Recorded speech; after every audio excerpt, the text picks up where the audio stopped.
Luiz, coloquei tua pergunta primeiro porque ela está em segundo na minha lista, segundo porque é o que a gente está fazendo aqui, né, Luiz?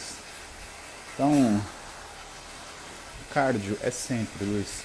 Sempre, sempre, sempre. Não tem não fazer cardio. Cardio tem que fazer, tá?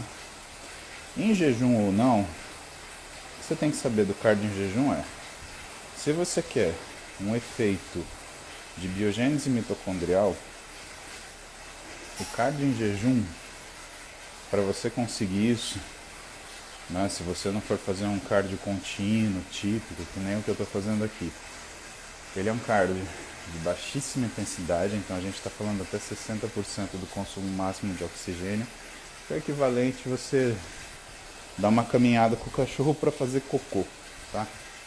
Então, isso é o cardio em jejum. Só que por 2 horas.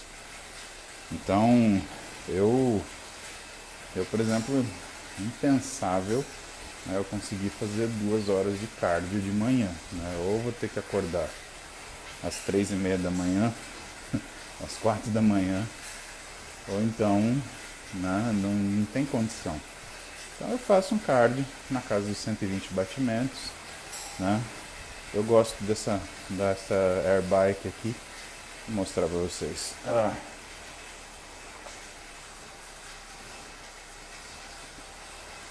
Eu uso uma air bike, que eu quebrei o visor, né? Foi uma pequena cagadinha. Olha a casa dos meus gatos ali. E hoje é o instrumento que eu uso para isso. O que eu gosto dela? Como ela tem essas duas manetes de puxador, o que eu acho bacana é que me dá uma... Eu faço remadinha nela. Então eu paro de pedalar e eu faço só remada aqui. Porque ultimamente eu tenho trabalhado melhor dorsal. Acho que minha dorsal ela afinou um pouquinho nos últimos anos. E eu gosto de ter uma dorsal mais espessa. Depois eu posto uma foto aí pra você ver, tá? Mas sempre faça cardio. Faz uma grande diferença. Nayerinha! E aí, Naná? Bom dia. Olha, hoje eu tô fazendo cardio de manhã, né? Por uma questão de logística, e meu treino à noite às 9 da noite. E quando possível eu encaixo mais 20 minutinhos de cardio logo depois do treino. Isso ajuda a velocidade de recuperação. Mas quando a gente quer melhorar a condição e você tem como fazer o seu timing normal, Nayara, o que acontece é que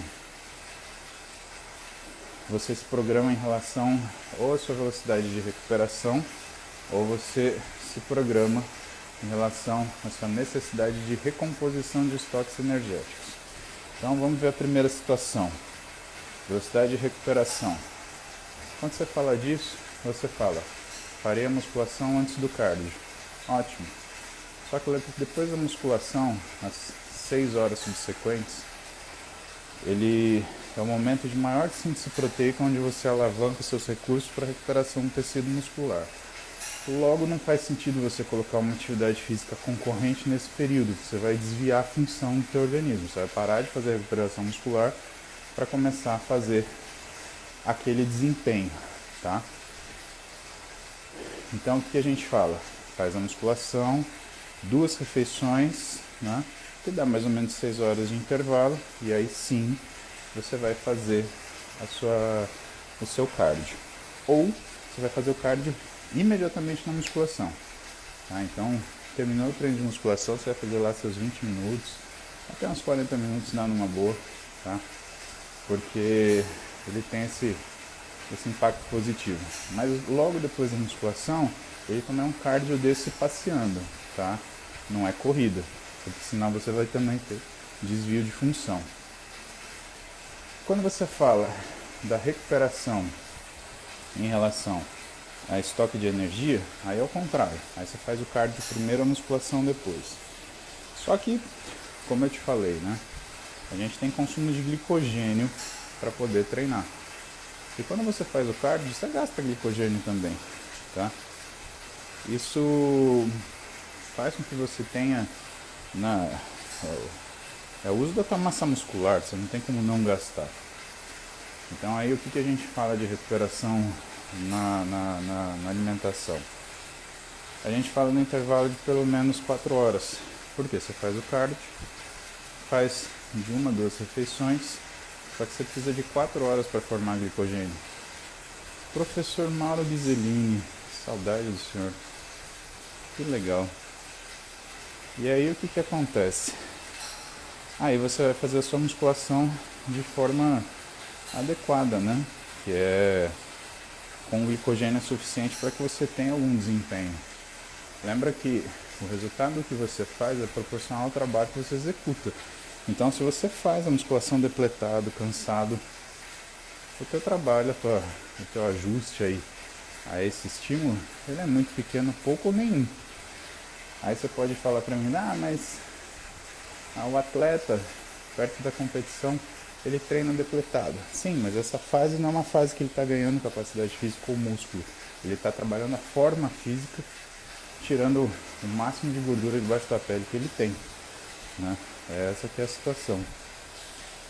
Pessoal, Nayara Schubert, depois dê uma olhada no Instagram dela. Nayara é um dos físicos mais bonitos do Brasil, tá?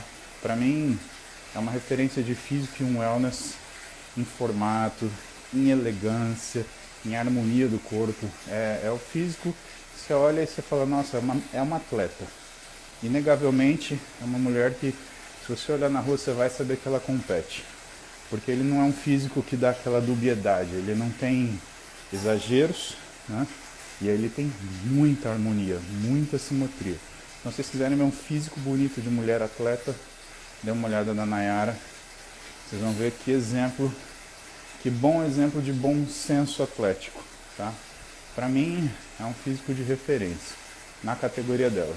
Tanto que, né, a gente tá mudando, né, Nayara? Tá saindo do biquíni, tá indo pro wellness, né? Mas, de verdade, eu acho que, como tá muito difícil definir um físico padrão para a categoria hoje, né? Ninguém consegue falar uma atleta que pela NPC, pela Muscle Contest, vai ser uma referência de wellness, né? Mas eu acredito que você com certeza é um dos que,